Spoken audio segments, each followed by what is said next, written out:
Lesson 3, Equity Management. Before we get started, I would like to ask you to read the information on this page. And then I would like to point out that on the center bottom of each page, if you look at the cursor, there is a number. That number represents the number slide that we're on. You can match that number with the number in your workbook. If you get lost, just look at the presentation and match that number with the number in your workbook, and then you'll be up where we're at. Another thing is, during this lesson and other lessons, you'll see this sign. It's called Important Information. Whenever you see that sign, please pay attention to the information on that page.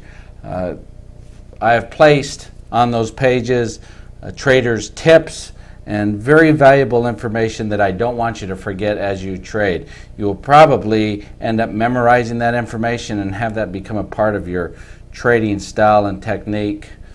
It is there for your success. There are 16 lessons on trading the Forex to help you. These lessons focus in on technical analysis and on trading. These lessons are applicable to all other markets. This lesson is focused in on equity management and survival. I'd like to start out by saying successful traders will do what unsuccessful traders can't and won't do. An uneducated trader cannot do what an educated trader can do. You owe it to yourself, your family, your posterity to properly educate yourself about how the market works before you get involved in the market. I say educate yourself on how the market works or don't trade. There is a 21-day 3% rule. Basically what it's saying is that the human mind forgets 80% of the knowledge it acquires within 3 days. Over the next 18 days, it continues the loss of information until it settles at retaining only 3% of the original acquired information, which means this: if you don't use it, you lose it. If you listen to this presentation and this lesson within 3 days, you will have forgotten 80% of that information. So please play this over and over again until it becomes a part of your trading style and technique. If you don't use it, you will lose it. By the end of this lesson, you will learn to find a high and a low. You will learn to find support and resistance. You will learn where to place your protective stop-loss orders and financially protect yourself in every trade you execute. You will learn to cancel and replace on a trade. You will learn to manage your equity management between 5 and 10%. That's all you should risk on any trade. And you will learn to help yourself from getting emotional and create a trading plan and trade that plan. You will learn to never trade with a protective stop. Now, hopefully, you will learn these things because this lesson is very critical to your financial survival. Before we get started also, I would like to review reading trading charts and placing orders. Most beginner traders work off of Japanese candlesticks. They are very user-friendly and easy to see with the eye. Usually hollow ones are bullish candles. Filled in ones are bearish candles. They are monitoring the open, the high, the low, and the close of any time period. If you look at this chart, the white candles represent the bulls or a bullish environment, meaning prices are going up, and the black ones represent bearish candles. That means prices are going down. Bullish, bearish, bullish, bearish. They're, once again, user-friendly to the eye. You can use line charts in trading. You can use bar charts in trading. Japanese candlesticks just seem to be a little more on the user-friendly side and visually more acceptable. All charts that we will be using are bid charts. They will display the bid price. If you look up in the top, that'll be the current price, which means that is where the price is currently. Most traders work off of bid charts instead of ask charts. There is the bid and the ask. So this is monitoring the bid price. The ask price will look identical to it depending on the spread of the product you are trading. In currencies, spreads are 3 to 10 pips. A ask price chart will look identical to this one. It'll just be a few pips higher. So we buy on the ask and we sell on the bid. So as you trade, whenever you're buying, all you need to do is look at the ask price, and that's the price you'll get. When you're selling, you'll need to look at the bid price, and that's the price you'll get. If you were to enter the market at the market and you were buying, you would be buying on the ask. So here's the current price, 107.30. That is the bid. If there is a 5 pip spread, the ask price would be 107.35. If you placed a protective loss stop, since you bought, it's a sell. You sell on the bid, as well as your limit will be a bid. We sell on the bid and buy on the ask. Conversely, if you're selling into a market, shorting the market, you sell on the bid, that would be the price you would be getting. Your protective loss stop orders would be buy stops, and you would be buying on the ask, which means if the candle rallied up here, the ask price would hit your stop order before the bid price would, which means the candle does not have to necessarily get to that price and you would be stopped out. So please pay attention to that. Once again, we buy, our buy limit will be on the ask. Type of orders, market orders, that's an order placed to enter and exit the market at the market price, whatever the bid and ask is going for, that's a market order. A limit order is an order placed to enter or exit the market at the exact place price or better with no slippage. And a stop order is an order placed to enter or exit the market at an exact price that turns into a market order when touched. Rules to entering the market: if you're ever going to enter the market, any type of order you place above the market will have a name to it. When you buy above the market, it's a stop order. When you sell above the market, it's a limit order. When you buy below the market, it's a limit order. When you sell below the market, it's a stop order. Once again, here's the market. If you placed an order anywhere up here above the market, that would be called an open order or an unfilled order or a working order.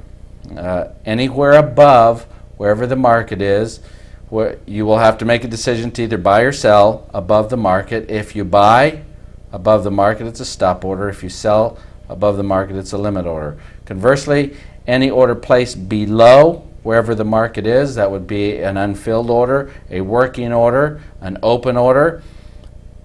Whenever you buy below the market, that's called a limit order. When you sell below the market, that's called a stop order. Those are the rules of trading, just as if we were playing chess and I was pointing out the rules of chess. These are the rules in trading. Here's some additional rules that I think you should try very hard to abide by. Every buy should have 2 sells. One sell for profit and one sell for a potential loss. If you, after quantifying your loss, if you cannot afford the loss, you should not trade. Meaning, look at how the market was trending down here. The market breaks the trend line, enters into the buy zone, which is less than 6. As soon as you enter the market on a buy, remember we buy on the ask and we sell on the bid, you would place a stop order for potential loss at the last low. You would also create a sell order for profit. This then becomes profit. The trading the buy and sell zone is very, very profitable, so I highly recommend that you listen to lesson 6. Ordering rules for selling. Whenever you sell and you're a bear, you want the market to dip, go down, you should have 2 buy orders, one for profit and one for loss. Once again, let's look at a chart. Market was trending up, market breaks the trend line, enters into the sell zone. You short the market right here. You then place a protective stop loss order at the last high. We sell on the bid, buy on the ask. As the market falls, we place a limit order for profit to get out. Unless you wanted to cancel or replace, you could be chasing this. Trading currencies can be extremely profitable. Order execution procedures, OCO, one cancels the other. After you enter into the market, you place a limit for profit order and a protective loss stop order. And when the market hits either your limit or your stop order, it will cancel the opposing order. A cancel replace is nothing more than an order that is placed. After you place that order and you desire to cancel it and replace it with a new order, that is what a cancel replace is. Let's look here quickly again at an OCO. If we are buying here for whatever reason, we want to use an indicator. We have a lesson 4 is trading indicators. Whenever you focus in on indicator trading and you get a signal to buy, you then place a protective stop loss order here and a limit order for profit there. These are both sell orders.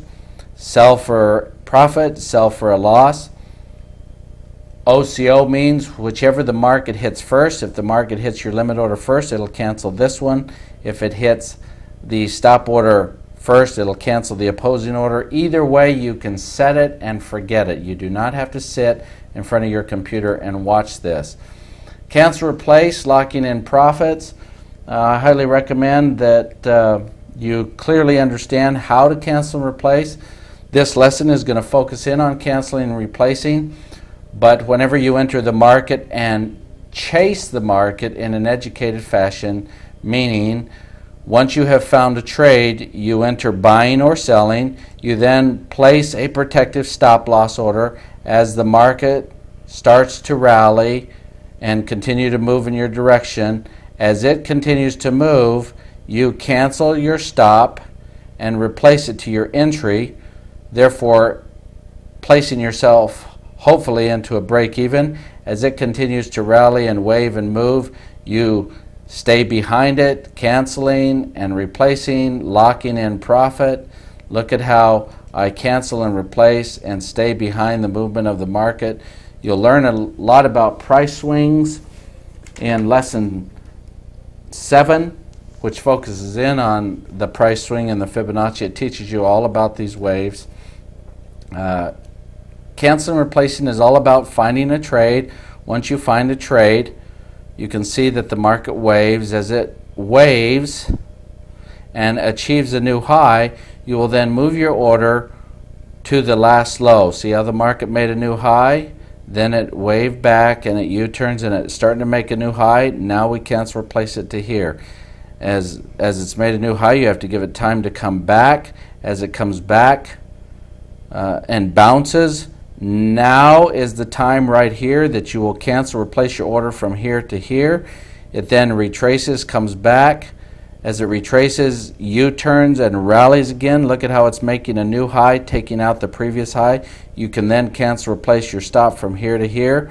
Let it continue to rally, form a high, retrace back. As it retraces back, bounces, wait until it takes out the previous high, and cancel and replace here, locking in profit along the way. You can keep trading on a cancel and replace, locking in profit until you're stopped out. The market's not going to go to the moon as much as you may want it to. It will eventually start to come back down. As it comes back down, it will hit your last order. You will have locked in all the profit from here to here. People that purchase stocks, those that purchased AOL, Yahoo, all these tech stocks, had they properly canceled and replaced, when the market decided to fall back down, they would have gotten out of the market, capturing all the profit from their entry here to their exit up here. They would have locked in all this profit. so that as the market came all the way back down, they would not have had to sit there and watch the market take away all their profit.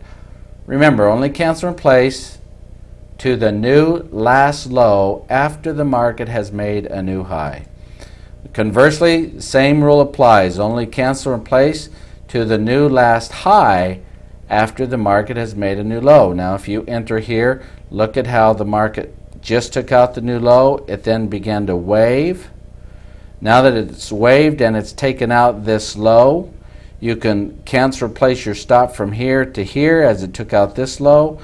Now that it's waved here, you can cancel replace from here to here. Look at it, it's finally stopped, rallied a little bit, U-turned. Now it's in the process of making a new low. Once it has taken out the old low, you can cancel replace from here to here and do that all the way down until it makes you the type of money you're looking for and or stops you out. So please refer to lesson 16 on trading strategies. That'll teach you how to maximize your profits. Remember, as you establish a relationship with the broker, he will give you a right to be a bull, which means you get to buy first and sell second. Bulls are entering the market based on indicators. This indicator is giving several buys and sells. As a bull, you want to buy low, sell high, buy low, sell high, buy low, sell high. Broker also gives you a right to be a bear. That's why a lot of people enjoy trading currencies, because there are no special rules and regulations in shorting the market. A bear sells first. A bear is anticipating the market to dip or go down. A bear wants to sell first and buy second. Even though a bear is anticipating a dip, a reaction, or the market falling down, they will enter selling first and come out buying. Lesson 1 goes into teaching you all about shorting the market. If you have difficulty in learning how to short the market, please give us a call here at Market Traders or Forex Tips, and we will walk you through and help you understand how to properly short the market. You may also want to refer to the at the back of your manual. It goes into detail and explains what shorting the market is all about. Be that as it may, even though you sell first and buy second, if you really look at it, you are buying low and selling high. You sold first and bought second, but you still bought low and sold high. Shorting the market is all about making a profit, even though the market is going down. Perhaps in numerical value, it is allowing you to profit from that. Technical traders learn to read charts. That's what this is all about. Technical traders read charts like doctors read x-rays. To the trained eye, charts are telling a story. Technical analysis gives traders a high probability of knowing where the market is going. A chart is a chart is a chart. Once you learn technical analysis, it will participate greatly in helping you control your financial future. You will no longer be subject to hot tips or broker recommendations. You yourself can start to tell the broker what he or she should be doing. Technical analysis really does give you an edge. So let's get started with lesson 3, equity management. The reality of trading is this: 90% of all traders, novice, get involved in the market will end up failing. And only 10% will succeed or make it. Which really equates to, for every 9 who lose, regardless of what walk of life you come from, only 10% will win. Which means if 90% are losing, the payout for the 10% has to be awfully good. It would be well worth some time understanding and educating yourself why the 10% are going to succeed. Now, just a quick question: why do you think the 10% succeed? Well, I believe it has to be knowledge-based. One has to acquire the knowledge before they're going to be successful at anything. If you wanted to become a doctor, I highly recommend you go educate yourself before you start practicing. Otherwise, you're going to commit some sort of career suicide as you operate on your first patient. Knowledge gives people an edge in whatever field they're working in. In the trading arena, knowledge combined with experience really gives a trader an edge, and if the odds are 90% of all novice traders fail to educate themselves, they end up paying the 10%. Now, the objective of trading is to make a profit, and we make a profit in this business by buying low and selling high. Trading on the Forex is a zero-sum game. Losers pay winners. If you've ever played poker, that's a great example of losers paying winners. Furthermore, the amount lost equals the amount gained. If you think of the poker game, all the money that was lost goes to the winner. That amount lost equals the amount gained. Now, if 90% are losing, and this is a zero-sum game, that means that there's a huge payoff for the 10% winners. The type of orders that you're going to be, or the type of traders that exist in the market are day traders. They're individuals that get in the market during the day and get out during the day. In the stock market, you will get in during the day and out that same day. On the Forex, the day begins at 3 p.m. and it goes all the way till 3 p.m. with most brokers Eastern Standard Time, which means you enter the market at 6 o'clock at night time and get out at 10 o'clock that night. You are a day trader. If you enter the market at 10 in the morning and get out at noon, you're a day trader.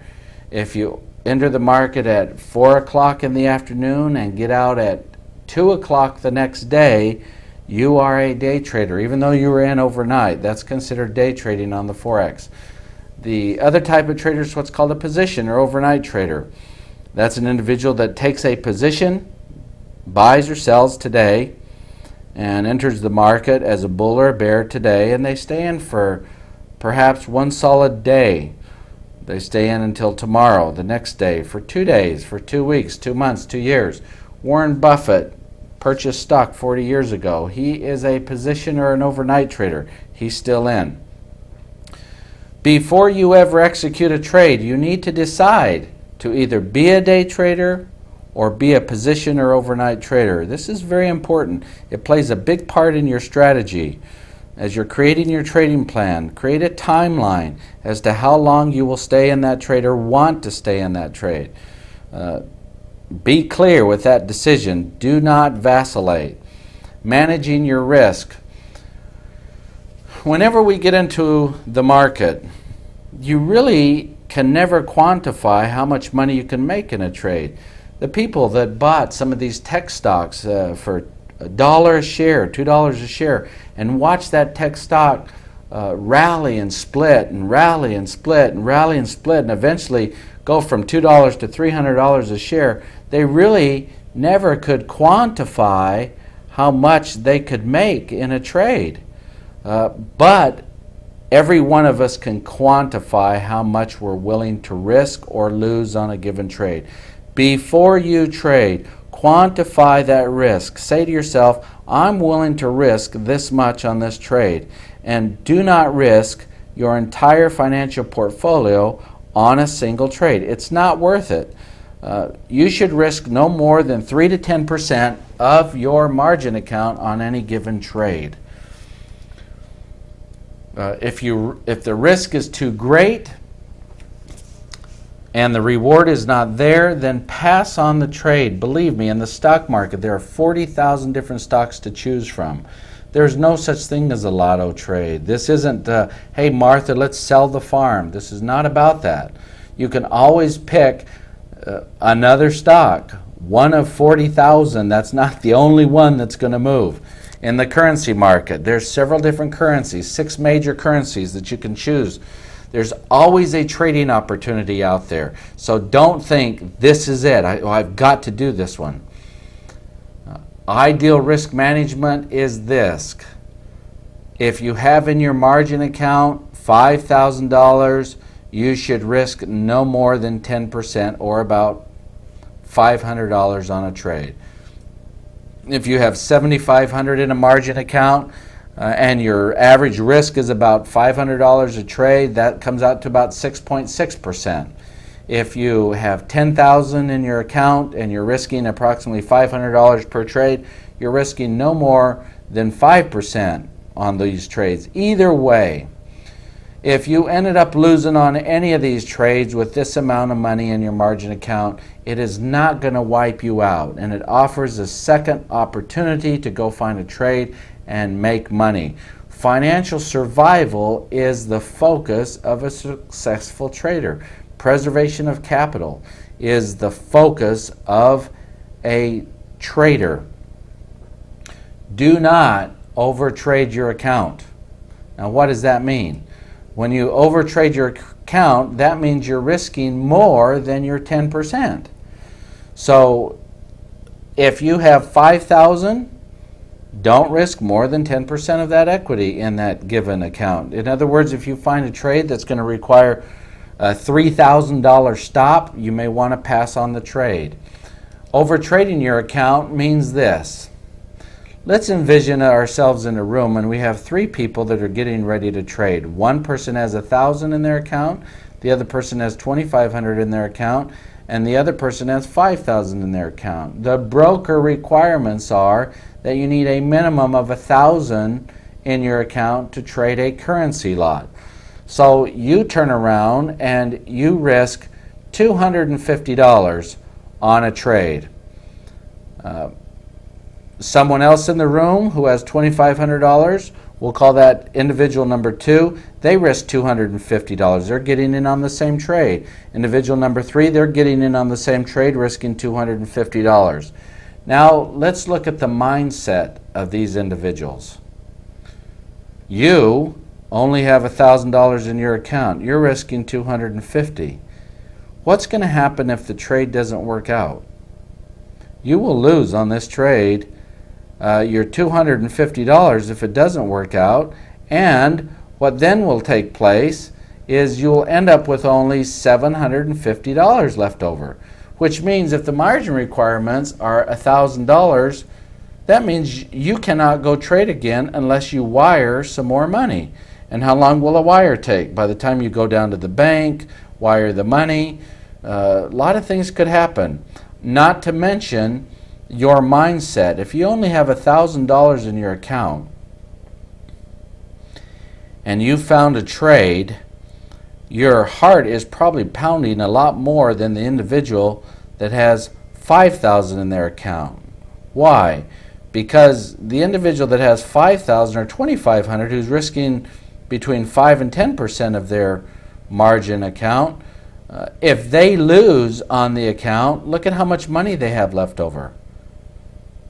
They still have ample money to go find another trade. Your mindset is this better work or I'm out. And on top of it, you're risking $2,500. All trades have risk. May I pose the question, which one of these scenarios makes more sense?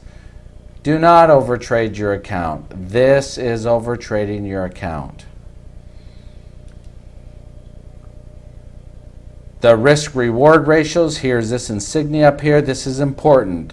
Risk-reward ratio should be a minimum of 1 to 1.5. You can risk 1 for 1, but you know, it's like for every dollar you put down, you're trying to go after another dollar. I like the scenario of putting $1 down, going after $1.50. For every dollar you risk, you should try to go after $1.50 in reward. If you're risking $400, try to focus in on a $600 profit. If you're risking $800, focus in on a $1,200 profit. Understanding how the market works via price swings and Fibonacci numbers, less than 7 will participate greatly in helping you become successful at trading. Look at this chart. The market breaks the trend line. You enter the market buying. You place a protective stop loss order just in case it returns. Look at the risk. We'll call this percentage 1.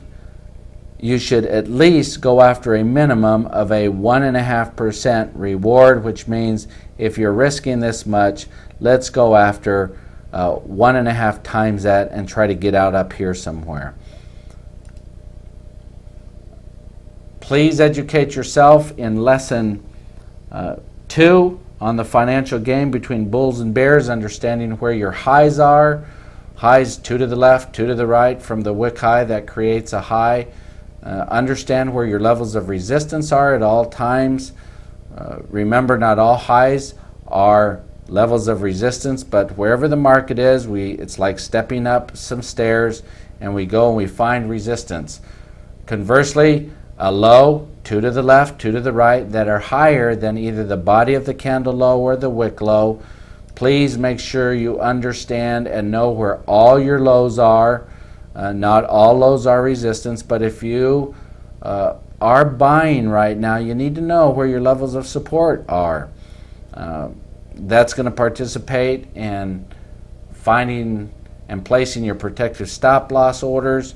The other thing it's going to do is it's going to help you understand whether a major reversal is getting ready to take place.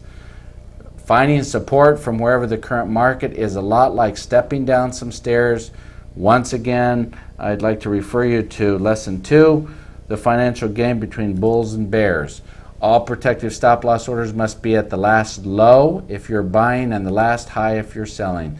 If you're selling, once again, remember, find the last high. That's where your stop goes. If you are, if the stop order is too far away from the entry point and does not meet your equity management requirements, pass on the trade and go look for another trade. Let's look at this one. Let's just say for some reason you want to sell right now, and here's where the market is, but your stop would have to be way up here.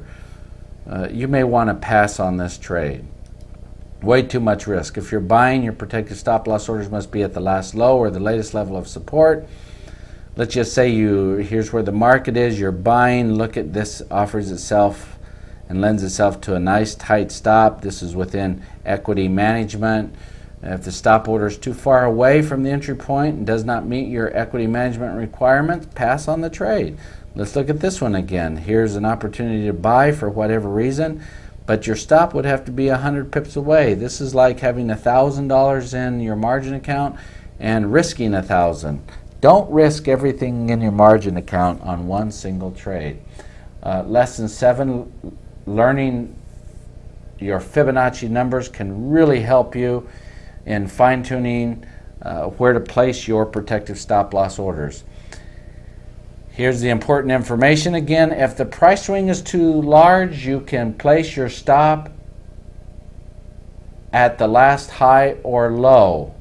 If the price swing is small, you need to place your stop beyond the high or low about 5 to 10 pips to avoid being stopped out early due to a bid chart. Remember the bid chart? Let's look at this chart. If it is a huge swing, when I say huge swing, I'm talking about a swing of at least 40, 50 pips to your last high, then you could place your stop order at the last high. But if the swing is small, meaning you have found a 618 or 786 entry off of a Fibonacci number or an indicator trade that says, okay, here's now the time to buy, and the last low or last high is 20 to 30 pips away, you may want to place your stop a little beyond that, so that as the market waves and moves, just in case it goes a little sideways like right here, it doesn't come up and stop you out. This is a large price swing. You can place your stop at the last high on a big price swing like this. Obviously you wouldn't trade this price swing, but you can see that this gives ample room for the market to vibrate, meaning that stop could go right there at that high, and you don't need to place it beyond it. This is a small price swing. Look at if you were to buy right here. See here, these last lows, this is 30 pips right here. You may want to place your stop order a little beyond that, maybe 5 or 7 pips beyond that low. This way, just in case the market comes down, kind of goes sideways and starts bracketing, you'll be out away from that low and not get stopped out. Ordering rules. Every entry should have 2 exits. Whenever you buy, you should have two sells, one for profit and one for loss. And whenever you're selling, you should have, on this one, whenever you buy, you should have two sells. And whenever you sell, you should have two buys, one for profit, one for loss. Order execution procedures, OCO, one cancels the other. That clearly means that if you're buying here, place a protective stop loss order and a limit order. One will cancel the other, and you can set it and forget it. Order execution procedures, cancel, replace orders. That's any order you cancel and replace. I want to point out something here. Some traders have a tendency to cancel and replace their protective stop loss orders. That is not a good thing. Let's just say for whatever reason you find a opportunity to sell, okay? And what you've done is you've placed an order to enter the market, and you're a bear, you're going down, and you place a protective stop loss order to lose approximately $500.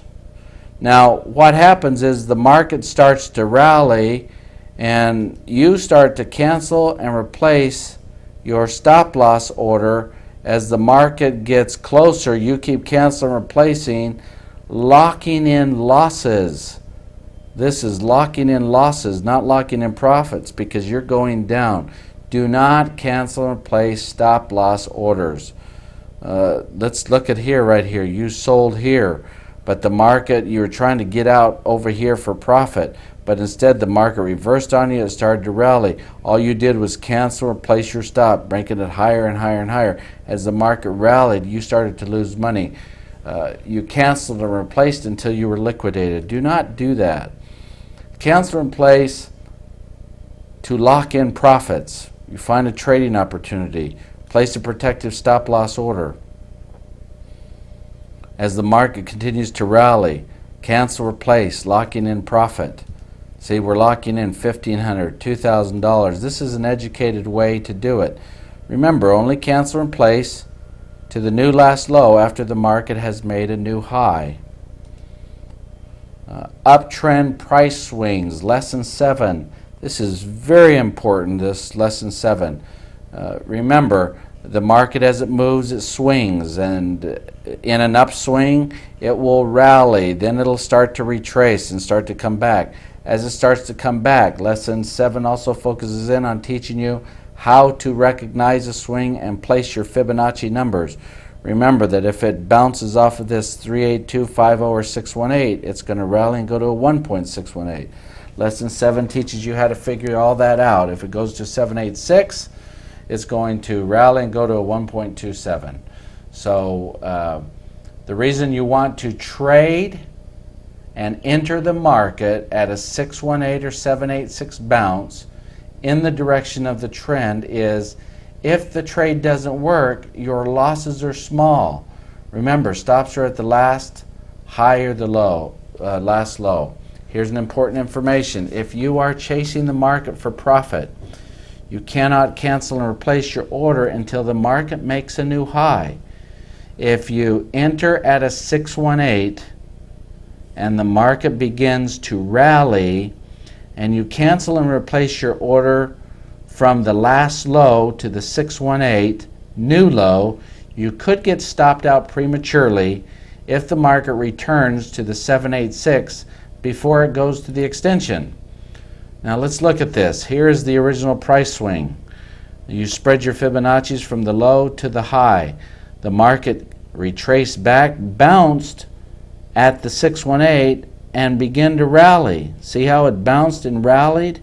Well, if you placed and moved your stop from the last low to the 618 low, when the market U-turned and came down and hit the 786, it stopped you out, and after it bounced at the 786, it then rallied and went off to the 1.27 extension, and you were unable to profit and benefit from this price move. Do not cancel and replace your stop until the market has taken out a new high, or unless the market is starting to make a new high and has bounced off the 786. The 786, as you'll learn in lesson 7, is the last level of hidden natural support in an upswing and resistance in a downswing. Remember, the 786 is the last level of hidden support. If the market takes out the 786 and exceeds 88% of the latest upswing, the market has a high percentage chance of reversing. Once the market has bounced at the 786, it is now clear to move your protective stop from the last low to the 786 low. Let's look at this chart. Here the market was in a downtrend. It looked as though it was reversing, and what it ended up doing, we spread our Fibonacci's from that low to that high. There's the 382, 50, 618, 786. We buy this 786. Our stop then goes to the last low. Since it bounced off the 786 and starts to rally, we can cancel replace our stop from that low to this low. Therefore, as it turns around and U-turns, it stops us out and we lose less money than keeping our stop here. You can cancel replace your stop after it bounces at the 786 low. Same thing on your cancel and replace. Only cancel replace to the new last low after the market has made a new low. Downtrend price swings take the same scenario but in the opposite direction. A downswing is a high to a low. These are the retracement values of that high to low. Lesson 7 teaches you all about that. If you are chasing the market for profit, you cannot cancel replace your order until the market makes a new high. If you enter at the 618 and the market begins to rally and you cancel replace your 618 to the 618 new low, you could get stopped out prematurely. It's the opposite on a downswing. Let's look at this. The market, here's the original swing, the high to the low. It bounces at the 618, starts to go down. If you cancel replace your stop from here down to this 618 high and you did not profit take, look at how the market rallied back up, went to the trend line, bounced at the 786 of the original swing, and then paid you off. If you entered at this 618, you were stopped out about right here if you moved your stop order early. Do not move your stop order early. If the market had originally gone straight to the 786 and then started to fall, then you could trade, or then you could move your stop order to the 786 high. Remember, the 786 is the last level of hidden support. If the market, in this case, the 786 is the last level of hidden resistance. If the market takes out the 786 and exceeds 88% of the latest downswing, the market has a high percentage chance of reversing. Once the market has bounced at the 786, it is now clear to move your protective stop from the last high to now to the latest high. Let's look at here. The market was in a downswing where we spotted a reversal. It's now waving down. We spread our Fibonacci's from this high to this low. We shorted the 786.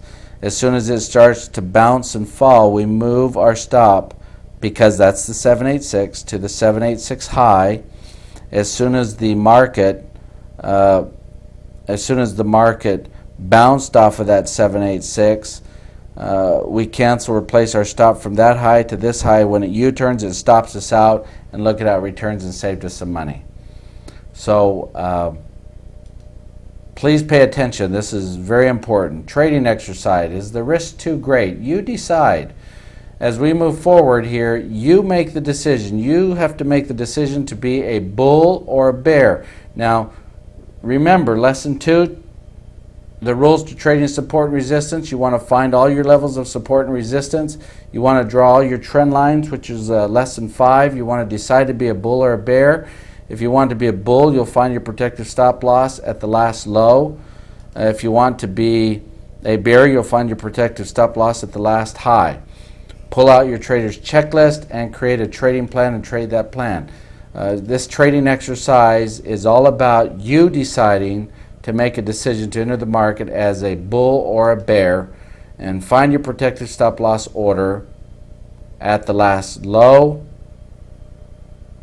if you're a bull, the last high at the bear. Decide if the trade is within your equity management.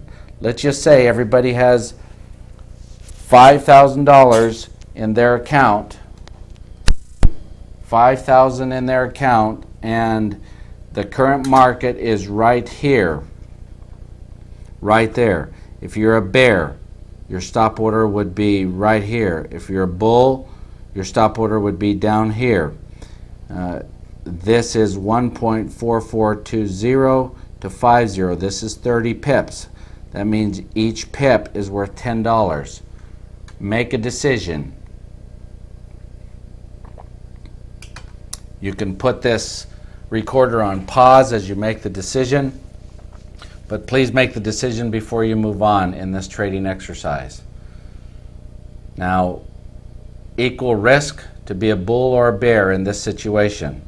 Pretty much. If you are selling, your stop order's here. If you're buying, your stop order's there. Let's look at this one. Make a decision. Here's where the current market is. If you're a bull, where's your stop order going to have to go? If you're a bear, where's your stop order going to have to go? Put this on pause and make a decision. The risk is within equity management. If you're buying, your stop would be right here. If you were selling right now, your stop would have to be way up here. Way too much risk. 130 pips risk here. There is roughly maybe 40 pips in risk right here. Make a decision on this one.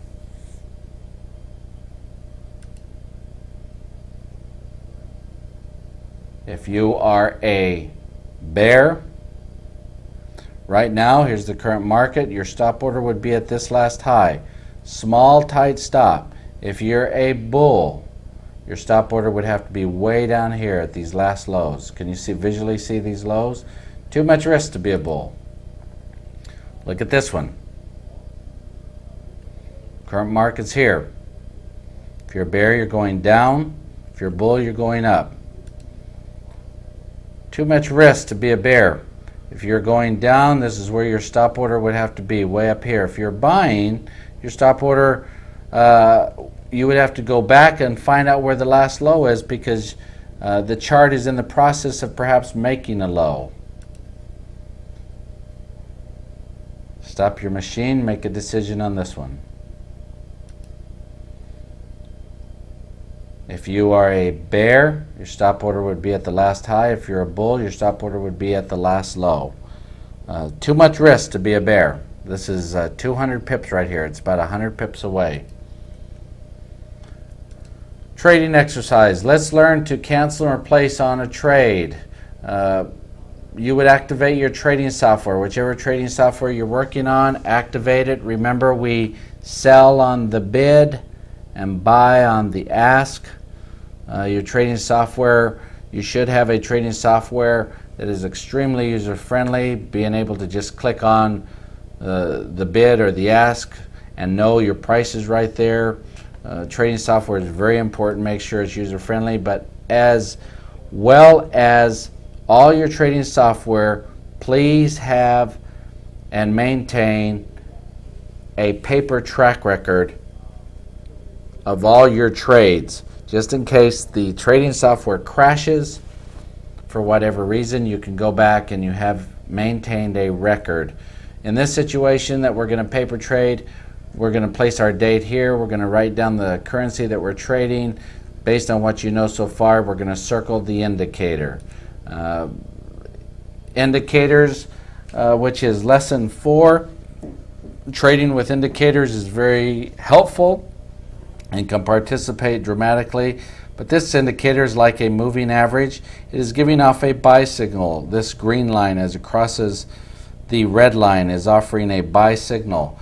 If we were to buy right now, our stop order would have to go at the last low. This is about a 40 pip trade. This is within great equity management.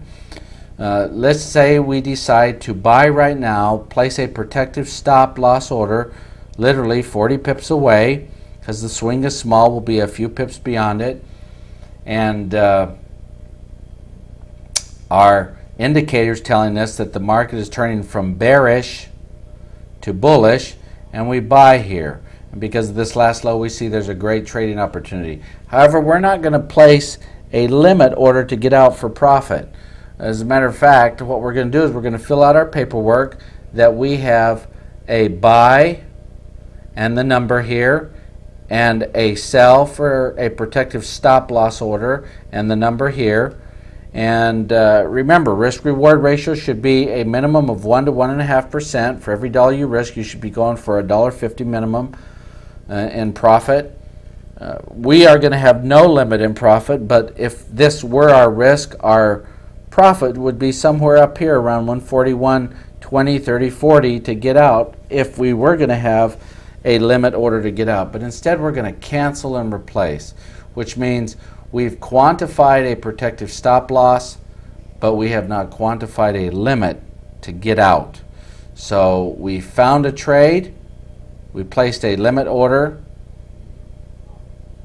we placed a stop order to protect ourselves. We quantified how much we're willing to lose, but no limit order to get out. Let's see what happens. The market takes off. As it starts to take off, we want to cancel and replace our protective stop loss order. Now this is where we bought, right here. So what we're going to do is we're going to cancel this protective stop loss order. We're going to move it up in front of where we got in.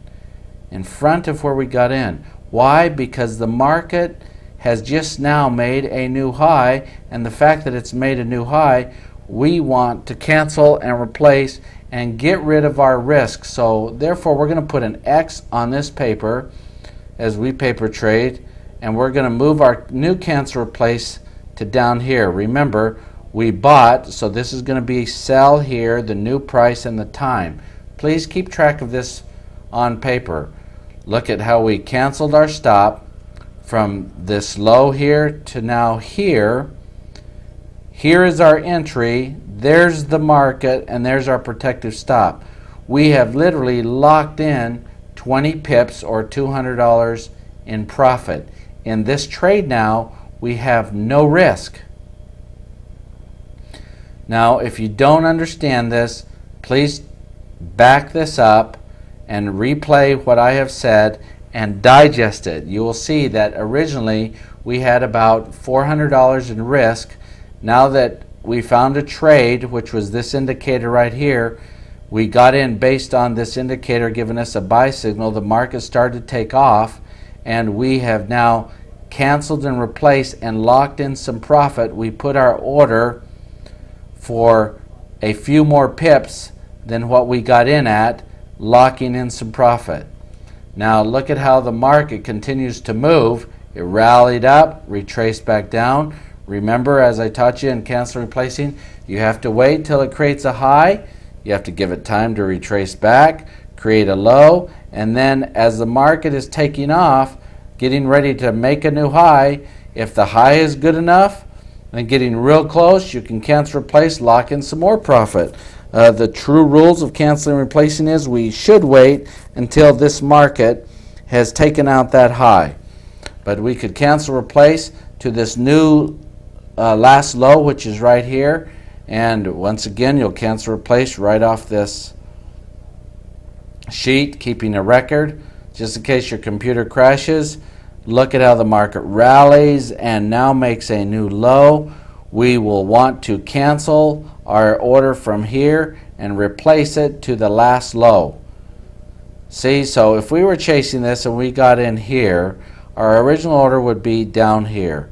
We'd then wait till it rallied, came back, bounced, and then took out these previous highs. As it took out that high, we'd cancel and move our stop from here to here. Now that it took out this high, we'd wait till it came back down, retraced, bounced. Now that it took out this high, we'd cancel, replace it from here to here. Now that it's rallying and retracing, we'd wait till it bounced and then U-turned and took out this previous high, we cancel replace to this low. We have gone from here to here to here to here to here, and now that it's rallied, this time obviously a fundamental, which you'll learn in lesson 5. Fundamental announcements. You'll learn a lot about those in lesson 10, trading and trending days, and in lesson 9, consolidation and fundamental announcements. Fundamental announcements create huge moves. Obviously, another fundamental announcement, we cancel, replace, locked in profit. We, in this one trade, risking $1,000 over 3 days, we've locked in $2,880 per lot. Once again, use your sheet to cancel, replace your order. Look at how the market had continued to rally. Now that it has settled down a little bit, we are going to cancel and replace our order from that low to that, from this low to that low, locking in more profit in this trade alone. We've locked in $4,860 per lot in profit from our entry. Now look at how the market has slowly come back down and hit our stop order and stopped us out. When we were stopped out in this scenario, we did not lose money. As a matter of fact, we locked in profit. Had people done this in the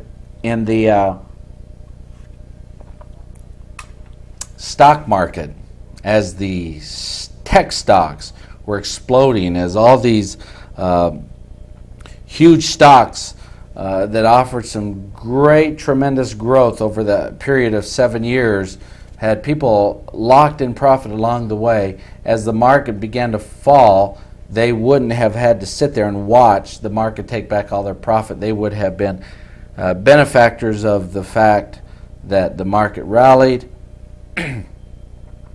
and took them out as the market hit their stop order. Once again, your trading software will provide you with your P&L statement at the bottom, but still keep track of everything on paper. Fill out your P&L statements right over here to show how much profit you made. On that last trade, one lot, we made $4,800 on one lot in 3 days. In the currency market, had we started with $10,000, we'd have made $48,000 in 10 days. Traders like the currency markets because the markets can move many times over 1,000 pips in less than a week. Look at how the market here fell 500 pips, then rallied way over 1,000 pips. And if you would have, look at how this indicator gave a sell signal up here. It was very bearish, then it gave a buy signal, then it became very bullish. Traders like the currency market because they have a tendency to be volatile, and you need volatility to make profit. Now, making money is fun. However, learning to take a loss in the market is the single hardest and most important lesson that a trader has to learn. No one is 100% winner at trading. Percentages mean nothing. A lot of people say, well, gee, what's your percentages? Are you a 50-50 guy? Are you 70% winner, 30% loser? Let me ask this question. If I told you that I was a 30% winner and a 70% loser, would you have much faith in me as a trader? And could I still make money? Watch this. If I have 3 trades that win, and on each one of those trades I make $2,000 profit on each one of those trades, I just made $6,000. And if I have 7 trades that lose, which is a 70-30, I'm a 30% winner against a 70% loser, but I only stick to $300 losses on those small trades, I've only lost $2,100 for a net profit of $3,900. I am still a winner. Percentages mean nothing when it comes to trading. Trading with tight stops and letting your profits run is what trading is all about. Focus on your losses and make sure they are small, and let your profits run, and success will come your way. Your emotions will be closely tied to your margin account. The more emotional you are, the less money you will make. When you become emotional, You'll incur some physical symptoms of taking that loss. And these are the symptoms. You will have rapid and shallow breathing. You'll have constriction of muscles. You'll be feeling stressed. You'll have an upset stomach. You'll be sweating. You'll have a lot of tension. The emotional symptoms of taking a loss. You'll be mad, angry, irritable. You'll be frustrated. You'll be depressed. You'll be disillusioned about everything you've been doing. You'll be embarrassed.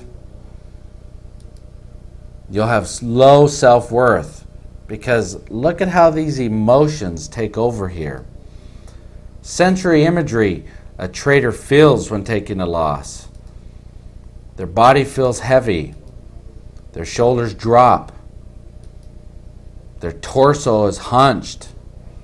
Facial muscles slacken. Breathing is short. Their eyes are cast down. The trader feels slow, weak, and out of energy. Thoughts a trader has while taking a loss. I don't have a clear strategy. Ever experienced any of this? I don't know what I'm doing. Ever asked yourself that? These markets are impossible. Ever felt that way? I'm a loser, a fool, an idiot. You ever feel that way sometimes? You feel like, gee, it doesn't matter how hard I try, I just can't make it. I'm too small and inexperienced. I'm too young, I'm too old, whatever the case may be. How about this one? What will X think of me? I told them this stuff works. See, we start to self-preserve. We start to protect our image. That's why learning to take a loss becomes one of the toughest things a trader has to learn to do. These are beliefs a trader has while taking a loss. This market's rigged.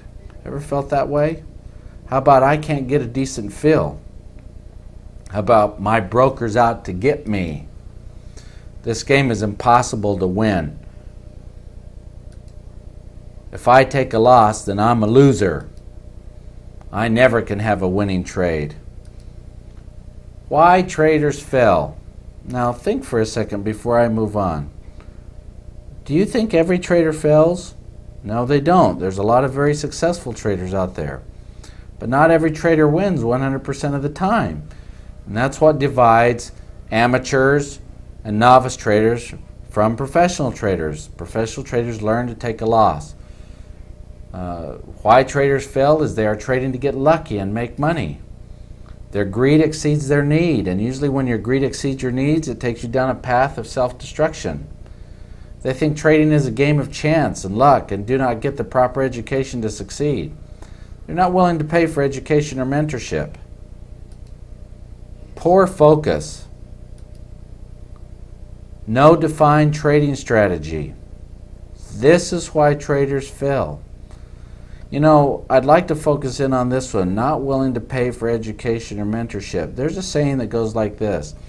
When an individual with money goes up against an individual with education, experience, and knowledge, at the end of the event, the man with the money ends up with the experience, and the man with the experience ends up with the money. There's a lot to be said for education and experience. The more emotional than intellectual you are, the more apt you are to fail. Let's face the facts. Every trader wants the market to move in their direction from entry, and education on how the markets works improves those percentages. The psychology of successful trading is you must educate yourself on how the markets work. You must have a well-analyzed and well-thought-out trade. You must quantify a potential loss. Don't risk everything on one trade, and do not overtrade your account. Create a trading plan and trade that plan. Do not deviate from your plan without creating and having another clear trading plan. Maintain your focus. Do not marry a trade. Be quick to change directions if that's what the chart is saying. You must listen with your eyes. And when in doubt, stay out. The psychology of successful trading is all about this. There are many trading systems that work. However, the most important trading system is you. You must have a trading mantra, an education on how the market works, and a clear set of trading rules that will help you obey. Personal characteristics of top traders: they're disciplined, confident, self-reliant, and motivated. Optimistic, intuitive, honest, strategic. They're patient, they enjoy trading. They're risk managing and focused. They're independent. They're risk-taking individuals. They're hardworking. They're high-achieving, energetic, objective, proactive. They're organized, goal-oriented, and self-confident. They're knowledgeable, open-minded, determined, ambitious. They're committed. They manage their stress. They're very automatic. And they envision being successful at trading. Thoughts of a true trader: there is no lotto trade. No trader is trying to get rich on one single trade. There is no trade of the century. They're not willing to risk everything on one trade. They're not willing to sell the farm on this one. There is no final trade or destination. There is no ultimate peak. Success is never final, and failure is never fatal. There is no campsite, only a journey, and the journey is the reward. The mind is divided into two hemispheres, left and right. Now let's look at these hemispheres. I would like you to understand this clearly. The left hemisphere is analytic, objective. It's scientific. It's logical. It's rational. It's intellectual. It's realistic. It's time-bound. The mind on the right hemisphere works this way. It is imaginative.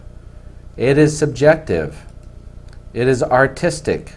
It is unconscious. It is intuitive. It is feeling. It is internal. It is very emotional, which means the left side of your brain is the logical side of your brain. The right side of your brain is the emotional side of your brain, which means that between the left side and the right side of your brain there is a tube that runs. In that tube flows serotonin. Serotonin must be able to properly flow so that the mind has access to recall. All your recall is stored in the left side of your brain. You must stay logical and non-emotional while trading. The more logical you can stay while you're trading, the better off you will be as a trader.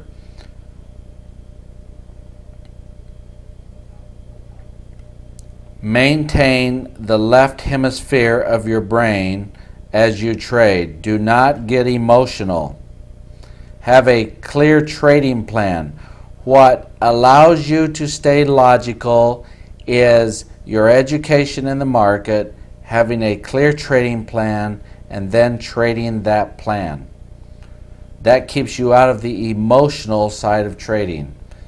That's why when people end up killing other people and they go to court and they have a good attorney who can explain all this to the jury, they can tell the jury that my client was temporarily insane. Traders, as they turn emotional, they go temporarily insane and they end up doing things that they shouldn't do. One of the things they end up doing is getting in when they shouldn't get in, or getting out when they shouldn't get out. After they get out, they watch the market take off and eventually pay them off if they would have just stayed in. Learn to create a trading plan and stick with that plan. Do not become a vacillator. The art of war. If you know not yourself and know not the market, you will win very few of your trades. If you know yourself and you don't know how the market works, you'll win about half your trades. If you know not yourself and get emotional, you will know how the market works, but you will still only win about half of your trades. The key to successful trading is this: you must know what you will do, you must know yourself, and you must know what the market will do. When you know yourself and your emotions and your education, and you know what the market will do, you've been educated about the market.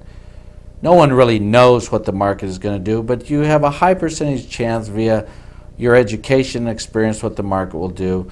Then you have now placed yourself in an area to succeed and win in most of your trades. Can we all agree? You've got to have an edge. You've got to educate yourself so you can know where to get in and know where to get out and understand the whys behind that. You must manage your risk. You must lock in profit along the way.